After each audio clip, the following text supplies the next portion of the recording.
ધારાસભ્ય અલ્પેશ ઠાકોરે સંમેલનમાં કહ્યું કે જો વર્ષો પહેલા ઠાકોર સમાજ વ્યસનમુક્ત થયો હોત તો આજે ગુજરાતની અડધી જમીન આપણી હોત। આવો સાંભળીએ અલ્પેશ ઠાકોરે શું કહ્યું। સાહેબ, તમામ નેતાઓની રાજનીતિક વિચારધારા અલગ છે, પણ સામાજિક વિચારધારા માટે એક મંચ ઉપર બેઠા છે। આવું ક્યારેય ના બને। એ તો ભગવાન ભોળોનાથ આપણી જોડે હોય, માં પરમાત્મા અને માં કુળદેવી આપણી જોડે હોય તો જ આ થઈ શકે, બાકી ના થાય। અને સાહેબ, કલ્પના તો કરો, ધોળા દિવસે ગાડીઓના ભાડા મૂકો તોય ભેગા ના થાય। એ રાતના અંધારામાં રાતના 3 વાગે આ સમાજ ભેગો થાય। સાહેબ, જાગ્યો છે સમાજ। કોઈએ મને પૂછ્યું કે રાતના 3 વાગે શું આ અભ્યુદય શેનો? કે અભ્યુદયનો મતલબ શ્રેષ્ઠ સમય।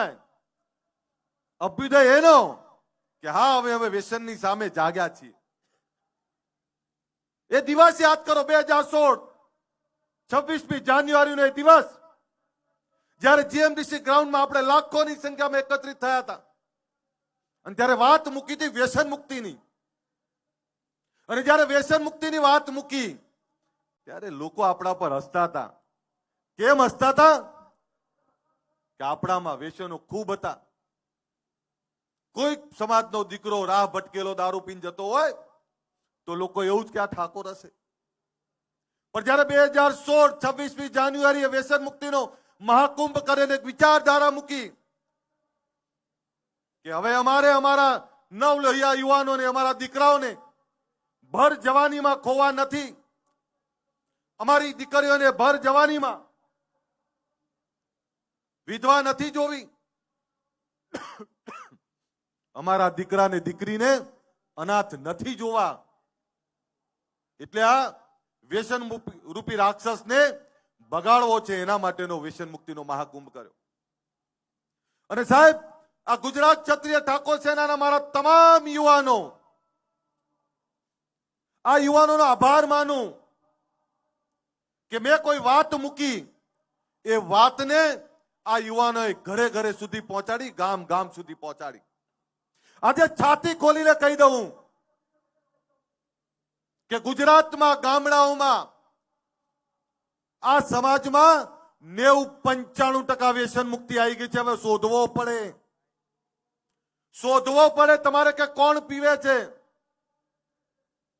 શહેરોનું આંકલન નથી કર્યું મેં, પણ આ વાત એટલે કરું છું કે ગુજરાતના જે સમૃદ્ધ સમાજો છે, સમૃદ્ધ સમાજોના દીકરા દીકરીઓ હવે આ રવાડે ચડ્યા છે। ત્યારે એમને કહેવા માંગુ છું કે અમે કેવા સમાજમાં જન્મ્યા છીએ કે જેનો બાપ જમીન જાગીરી વાળો, બીજાના રખોપા કરનારો અમે વર્ષો પહેલા જો વ્યસનો છોડી દીધા હોત તો અમદાવાદ ને ગાંધીનગર અડધી જમીનો હજુ અમારી પડી હોત। આ વાત તમને કહેવા આવ્યો છું, કારણ કે અમદાવાદ ને ગાંધીનગરની જમીનો જેની હતી એ ઠાકોરોની હતી, પણ અજ્ઞાનતા વ્યસનોના કારણે અમે ઘણી બધી જમીનો ખોઈ, જમીન જાગીરીની સાથે સમૃદ્ધિ ખોઈ। ત્યારે ગુજરાતની જનતાને કહેવા માંગુ છું કે તમે આ ખોવા ના માંગતા હો તો તમારા દીકરા દીકરીને વાળી લેજો। અમે ભોગવ્યું છે, તમે નહીં ભોગવી શકો। અને એટલે જ જ્યારે વ્યસન મુક્તિની વાત કરીને એની સફળતા જોઈ ત્યારે 2016 અને 2026 એક નવો વિચાર લઈને આવ્યા છે। એ વિચાર છે શિક્ષણનો। તમામ સમાજના દીકરા દીકરીઓ આઈએએસ, આઈપીએસ, યુપીએસસી, જીપીએસસી આ પાસ કરે, અને આપણે હજુ પણ ગુજરાતનો કહેવાતો સૌથી મોટો સમાજ હજુ પણ એક ડીએસપી કલેક્ટર નથી આપી શક્યા, તો જાગીએ તો ખરા ને। આ એના માટે બોલાયા છે તમને। તો તમે ઠાકોર સમાજના આ સંમેલન વિશે શું વિચારો છો, કમેન્ટ કરીને જણાવો। અત્યાર માટે બસ આટલું જ। સમાચારને લગતી વધુ અપડેટ્સ માટે અમારી વેબસાઇટ www.gujaratplus.in પર પણ માહિતી મેળવી શકો છો। ધન્યવાદ।